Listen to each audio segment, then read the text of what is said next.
Hi guys, welcome back to my channel. I'm here today to do a much anticipated review of my newest Michae Kors edition, which I carried during my 12 days of handbags challenge, but I have not really shown you guys or talked about on my channel. And that is my Michae Kors medium Crescent shoulder bag, and this is from the Sedona collection.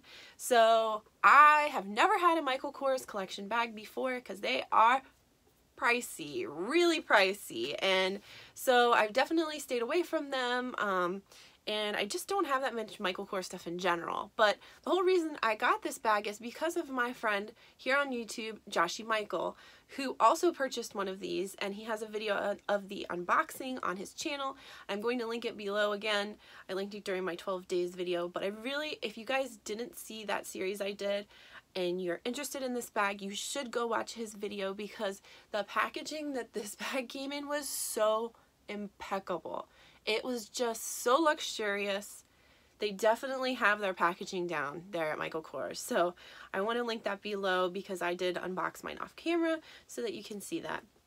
But he sent me a text and was like, Nicole, you have to go on Michae Kors' website.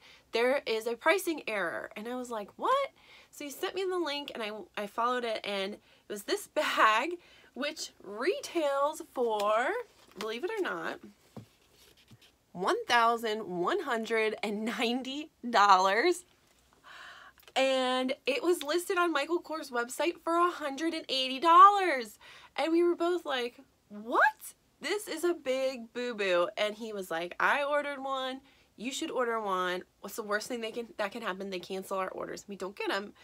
And so I was like, okay, I'll play. So I ordered one, and we both waited 1 or 2 days, and on the same day we both got our shipping confirmations that this was actually shipping.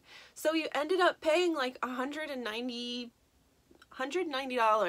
after tax for this bag, which retails for almost $1,200. So I was like, okay, I have to do it.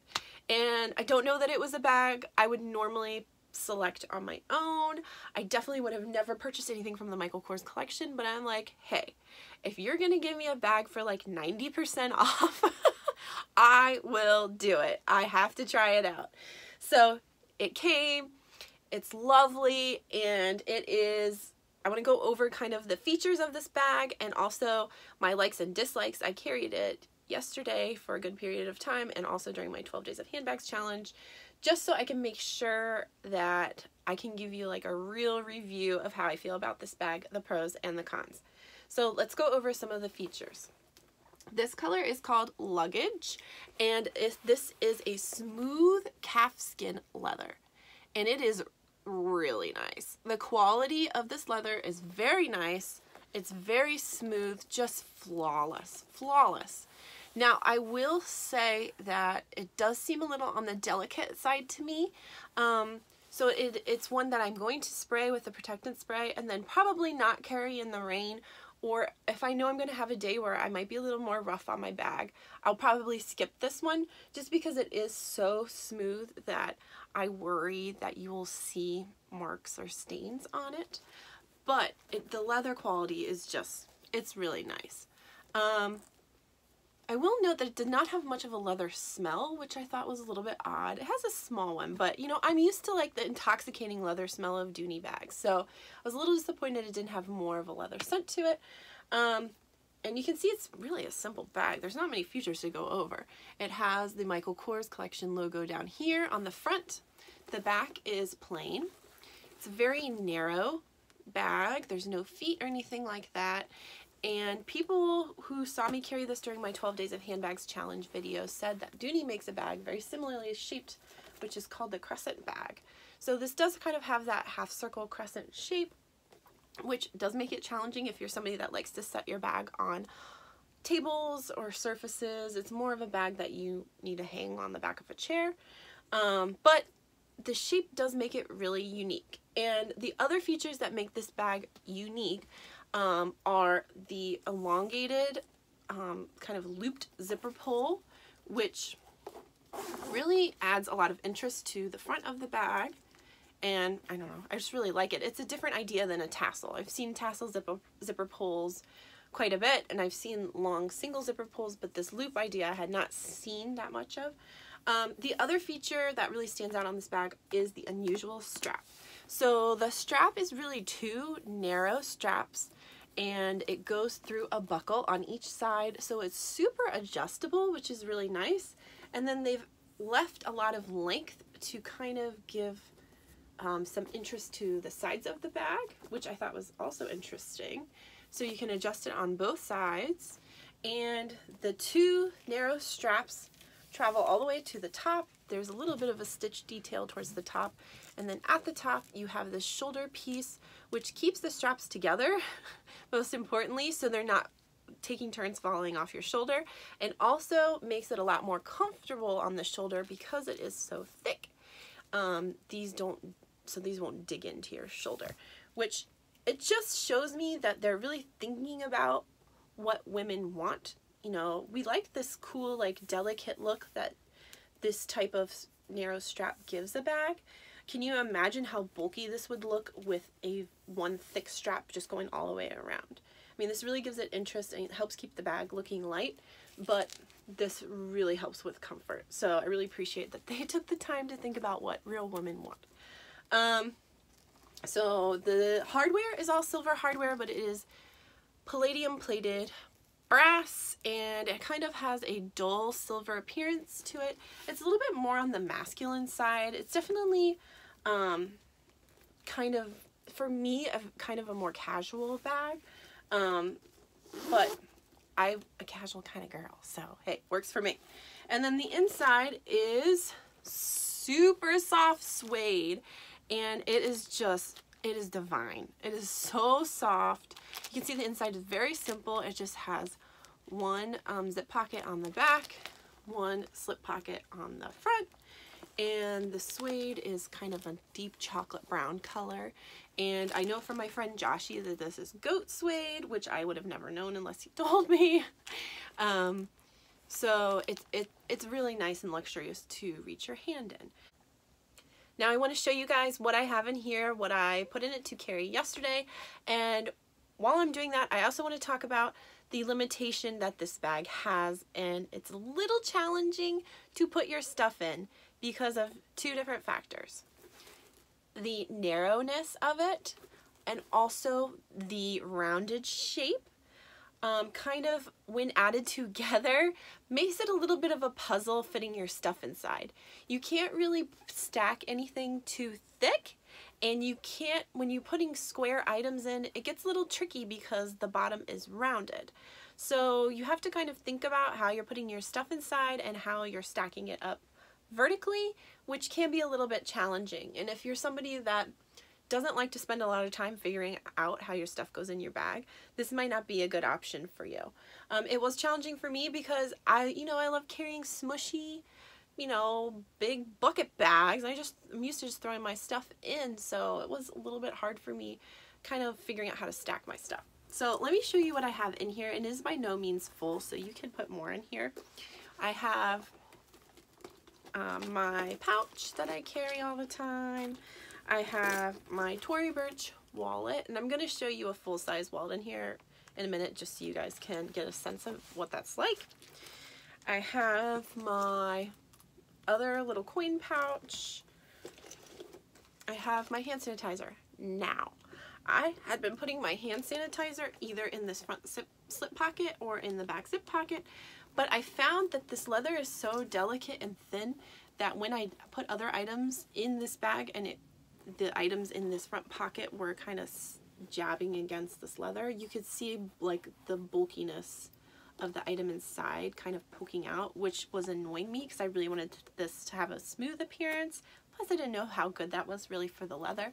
So I ended up taking my items out of the slip pocket if they were bulky like this. I think the pockets in this bag should be for flatter items, just because the leather is kind of on the thin side.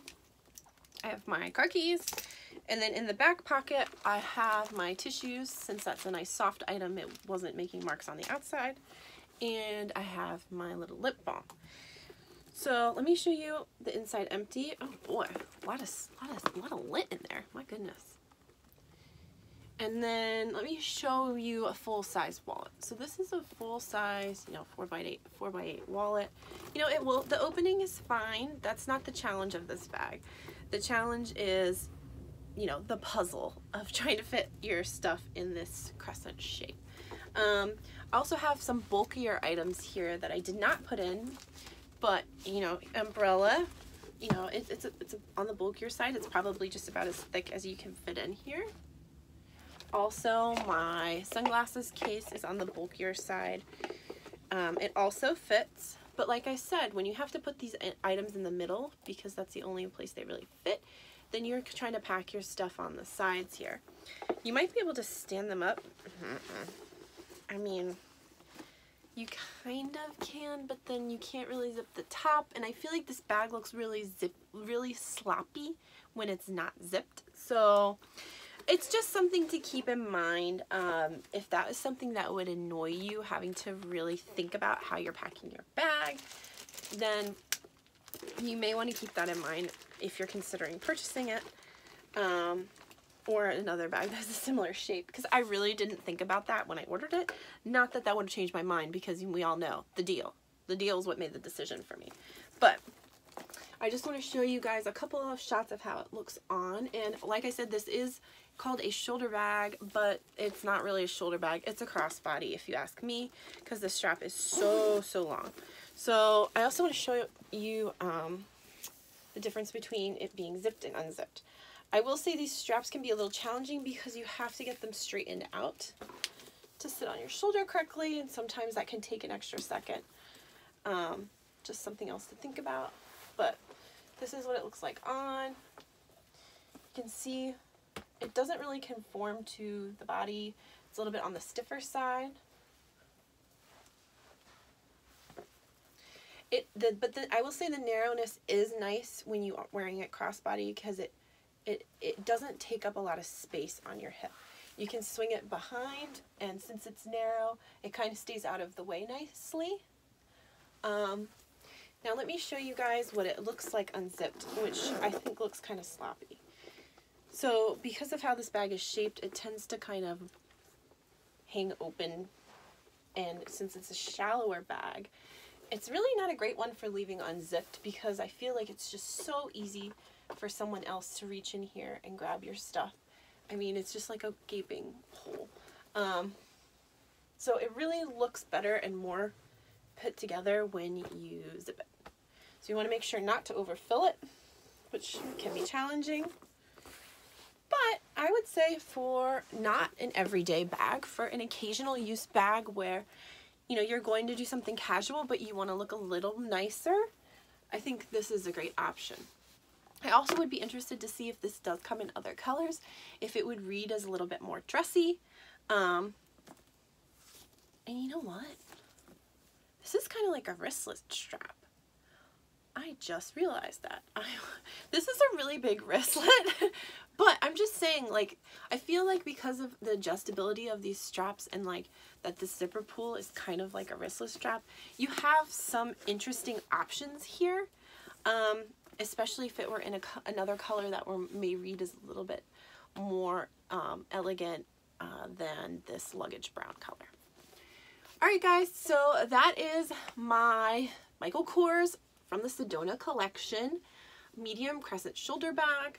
I hope you guys enjoyed this review, and I hope you go look at Michae Kors' website like every day and try to find pricing errors, because I had no idea this was a thing.